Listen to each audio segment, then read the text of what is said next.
President Biden moves up the national deadline for COVID vaccine eligibility. We're talking to the producers of our new documentary, The Moms of Magnolia Street. That and more news coming up. Hey everyone, on Tuesday, President Biden announced every adult in the country will be eligible to get vaccinated by April 19th. This move cuts about 2 weeks from his original deadline of May 1st. I'm announcing today that we're moving that date up from May 1st to April 19th nationwide. That means by no later than April 19th, in every part of this country, every adult over the age of 18 or older will be eligible to be vaccinated. No more confusing rules. No more confusing restrictions. Many states have already opened eligibility to people over 16, including Connecticut, Florida, Delaware, and New York, just to name a few. As a reminder, all residents here in California ages 16 and older will be able to start signing up for vaccine appointments next week on April 15th. Speaking of vaccines, good news. The mass vaccination site at the Oakland Coliseum will remain open for an additional 4 weeks. The site, though, will no longer receive supply from the government. FEMA is wrapping up on Sunday, and both Alameda and Contra Costa counties will be taking over. They held to their word, and now we'll be taking over at least the vaccine supply component and matching it with the counties. The site was averaging about 6,000 vaccinations a day. County officials are trying to figure out if they can meet that demand. No name change for now. The San Francisco Board of Education has voted to suspend its plan to rename 44 public schools who have names people say honor figures linked to racism and other injustices. Some of those names under review include Lincoln and Washington High and Dianne Feinstein Elementary. The board says it will revisit the proposal once all students are back on campus full-time. All right, I'm here with Michael Bott and Sean Myers, two of the producers of our new documentary, The Moms of Magnolia Street. Hey guys, how are you? Doing well. Thanks for having us, Abby. Doing well too. Thank you, Abby. Good to see you.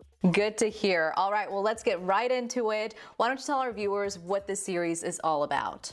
Yeah, absolutely. I mean, we started shooting the series more than a year ago, 6 days before a group of unhoused moms in Oakland sort of took a stand, protested against the housing crisis by basically illegally occupying a vacant corporate-owned home in West Oakland, sort of the community where many of the mothers belonging to this group, Moms for Housing, lived.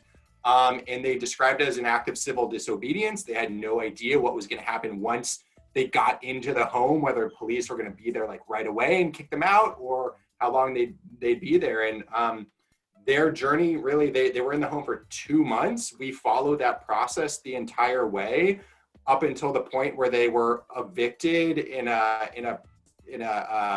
pre-dawn, eviction enforcement by the Alameda County Sheriff's Office that got a lot of attention for the amount of deputies on scene and the amount of, heavy machinery and AR-15 rifles there to enforce an eviction. So it really follows their story from the beginning all the way through the end. And then it also gets into the historical context of really how did we get into this housing crisis to begin with. And if Sean wants to talk about sort of that historical element to the doc, Sean, why don't you take a crack at that?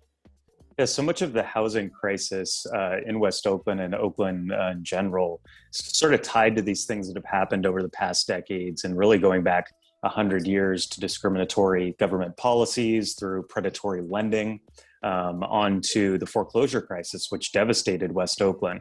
So it was really important for us to not just show this story happening in a vacuum. We really wanted to have that additional context so people understood here's what people in the community are feeling and what they're thinking about when they see a story like the Moms for Housing story.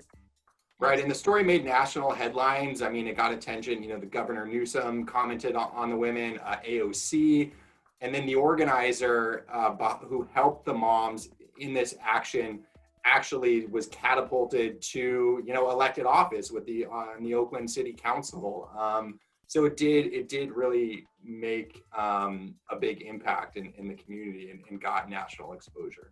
Yeah, for sure. Sean, why don't you tell us where people can watch the series? Absolutely. So you can check it out on our website. It's nbcbarea.com/Moms of Magnolia. You can also just type that in any search engine, Moms of Magnolia Street. You'll find it very easily. It's also available on NBC Bay Area's Roku app, on our Apple TV app, and you can find it on YouTube as well. It's a 4-part series. Each episode is about 20 minutes long, so you can definitely binge watch it in less than an hour and a half if you have the time. Guys, it's a must-see for sure. Anyway, thank you both for coming on and telling us about this series and for making this documentary happen. Thanks for having us. All right, guys, that's all I've got for you today. Thanks for watching. Bye.